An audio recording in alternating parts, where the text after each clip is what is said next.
Bismillahirrahmanirrahim. Assalamualaikum warahmatullahi wabarakatuh.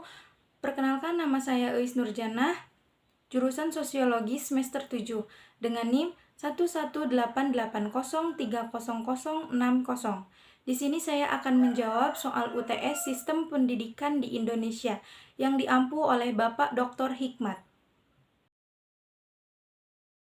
Sistem merupakan strategi atau cara berpikir seperangkat unsur-unsur atau komponen-komponen yang saling berinteraksi untuk mencapai suatu tujuan. Pendidikan adalah suatu proses pembelajaran, pengetahuan, kebiasaan, dan juga keterampilan sekelompok manusia yang diwariskan dari generasi ke generasi melalui pelatihan, pengajaran, dan penelitian. Sistem pendidikan adalah gagasan, himpunan, atau prinsip-prinsip pendidikan yang saling bertautan dan bergabung sehingga menjadi satu keseluruhan. Merdeka Belajar atau Kampus Merdeka merupakan salah satu kebijakan yang diberikan oleh Menteri Pendidikan dan Kebudayaan, yaitu Bapak Nadiem Makarim, yang disahkan pada bulan Februari tahun 2020, yang bertujuan mendorong mahasiswa untuk menguasai berbagai keilmuan yang berguna untuk memasuki dunia pekerjaan nanti.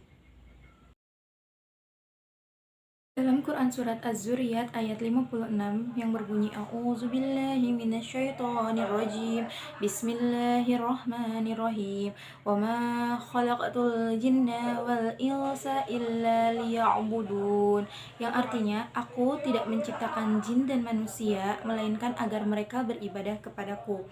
Maksudnya adalah Allah menciptakan jin dan manusia itu agar mereka beribadah kepadanya, seperti halnya kewajiban seorang mahasiswa yaitu menuntut ilmu yang merupakan salah satu ibadah. Jangan sampai kita lalai dalam melaksanakan atau menunaikan ibadah itu. Karena apa? Karena nanti di hari kiamat itu, di hari akhir, segala sesuatu, segala perbuatan yang kita lakukan dan kita laksanakan itu akan dihisab dan dipertanggungjawabkan. Adapun posisi kurikulum dalam sistem pendidikan nasional yang ada di Indonesia itu sebagai alat ukur suatu pencapaian pendidikan dan sebagai pedoman bagi pendidikan dan peserta didik dalam menjalankan suatu proses belajar mengajar. Menurut saya, ujian nasional itu lebih baik ditiadakan. Mengapa demikian? Karena bagi saya, ujian nasional itu hanya terpaku kepada 3 mata pelajaran yang diujian nasionalkan.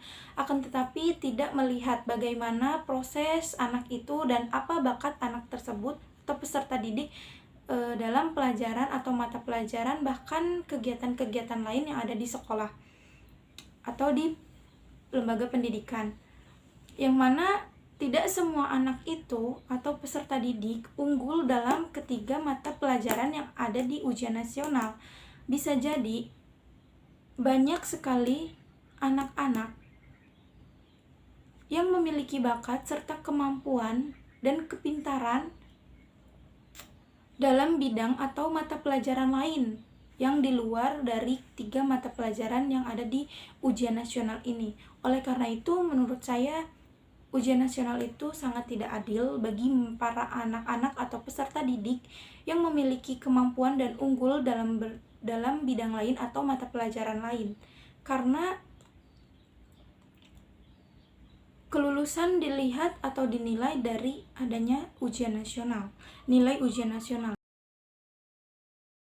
Adapun isi gagasan dari gagasan Islam terpadu yaitu menumbuhkan dan mengembangkan ketakwaan kepada Allah Subhanahu wa taala, kemudian memupuk serta membina akhlakul karimah sebagaimana sabda Rasulullah Shallallahu alaihi wasallam. Dan yang terakhir adalah menumbuhkan sikap serta jiwa yang selalu beribadah kepada Allah Subhanahu wa taala. Perbedaan antara kurikulum dan pembelajaran yaitu di mana kurikulum merupakan rancangan yang disusun oleh para ahli untuk proses pembelajaran dan perkembangan peserta didik. Sedangkan pembelajaran merupakan sebuah proses di mana interaksi antara peserta didik dan pendidik dan sebuah pembelajaran dalam suatu lingkungan belajar.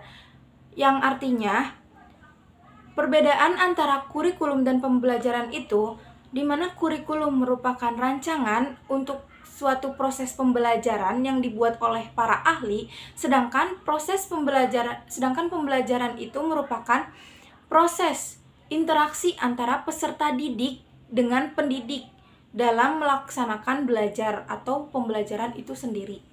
Terima kasih. Wassalamualaikum warahmatullahi wabarakatuh.